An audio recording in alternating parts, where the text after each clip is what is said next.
को बराह रास्त लिए चलते हैं। बरतानवी वज़ीर आज़म थ्रेसा में न्यूज़ ब्रीफिंग दे रही हैं। Were significantly larger than the US action a year ago and specifically designed to have a greater impact on the regime's capability and willingness to use chemical weapons. And this collective action sends a clear message that the international community will not stand by and tolerate the use of chemical weapons. I also want to be clear that this military action to deter the use of chemical weapons does not stand alone. We must remain committed to resolving the conflict at large. The best hope for the Syrian people remains a political solution. We need all partners, especially the regime and its backers, to enable humanitarian access to those in desperate need, and the UK will continue to strive for both. But these strikes are about deterring the barbaric use of chemical weapons in Syria and beyond.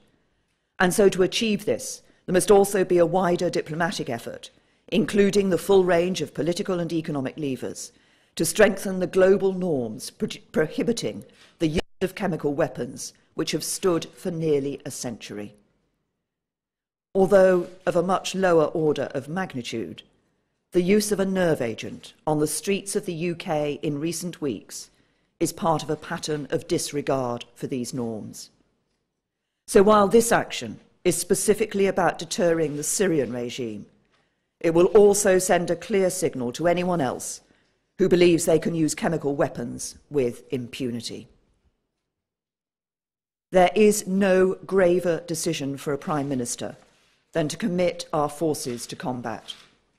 And this is the first time that I have had to do so. As always, they have served our country with the greatest professionalism and bravery, and we owe them a huge debt of gratitude. We would have preferred an alternative path, but on this occasion there is none. We cannot allow the use of chemical weapons to become normalised, either within Syria, on the streets of the UK, or elsewhere. We must reinstate the global consensus that chemical weapons cannot be used. This action is absolutely in Britain's national interest. The lesson of history is that when the global rules and standards that keep us safe come under threat, we must take a stand and defend them. That is what our country has always done, and that is what we will continue to do. I'll take a number of questions. Let me start with Laura. Thank you, Prime Minister. Laura Kunsberg, BBC News. Your logic is that chemical attacks must not go unpunished. Will you do the same again if President Assad does the same again, as you have suggested he has? And do you feel you have the public's consent, given that you have not even consulted MPs in Parliament? As I said in my statement, the purpose of the action that took place last night was to degrade and deter the capability and willingness of the Syrian regime to use chemical weapons. As I also said, obviously a full assessment has not yet been completed, but we believe that the action was successful. But the Syrian regime should be under no doubt of our resolve in relation to this matter of the use of chemical weapons. And I have taken this decision because I believe it is the right thing to do.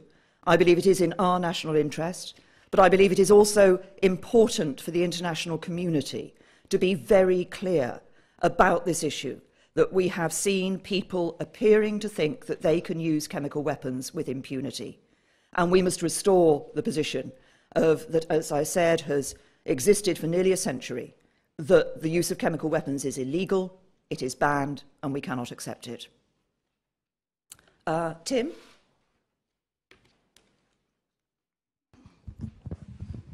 Thank you, Prime Minister. Tim Shipman from the Sunday Times.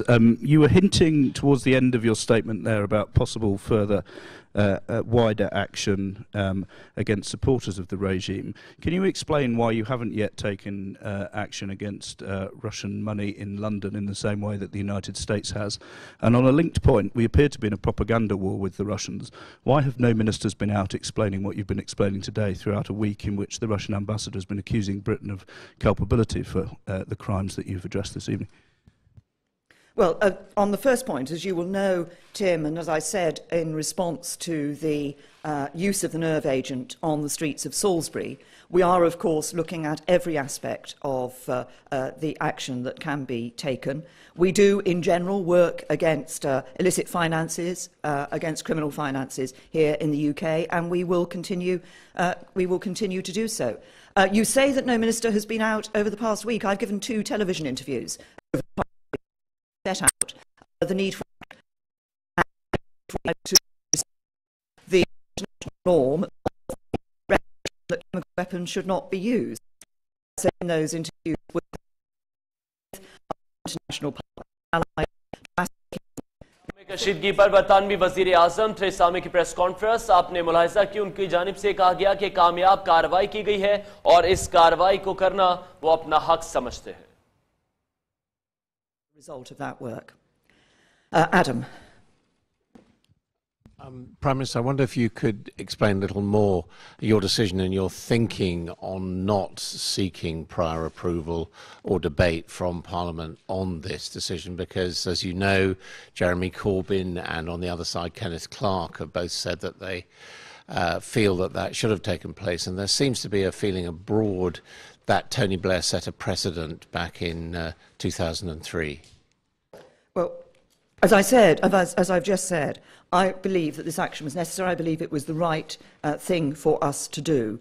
We have been working with our allies and partners over the past week, first to make the fullest possible assessment of what happened on the ground, and then to consider what action was necessary, and to do that in a timely fashion so that we could act with sufficient understanding of what had happened on the ground and proper planning of any action, but to do so within a timescale that gave a very clear message to the regime.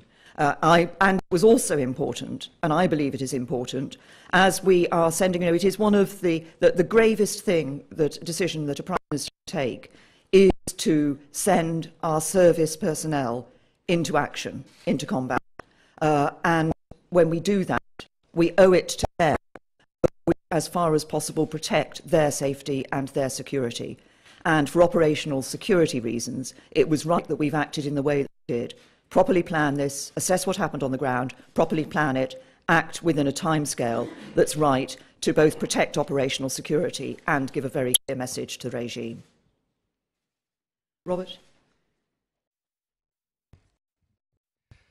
You explicitly linked the overnight action to the poisonings in Salisbury.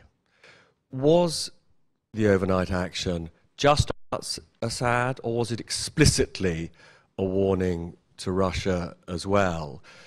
The Secretary-General is warning that the Cold War is back, and he is fearful we don't have the institutional structures to contain it.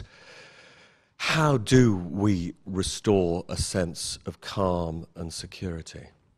Well, first of all, I referred to what happened in Salisbury, because it was the use of a chemical weapon, a nerve agent, on the streets of the United Kingdom. The action that took place last night was an action which was focused on degrading and deterring the operational capability and willingness of the regime. शाम में कशीदगी पर बरतानवी वजीर आजम Theresa May की press conference आपने मुलाहिजा की उनका ये कहना था कि सिफारती सतह पर यह मसला हल करने की कोशिश की मगर कामयाबी नहीं मिल सकी.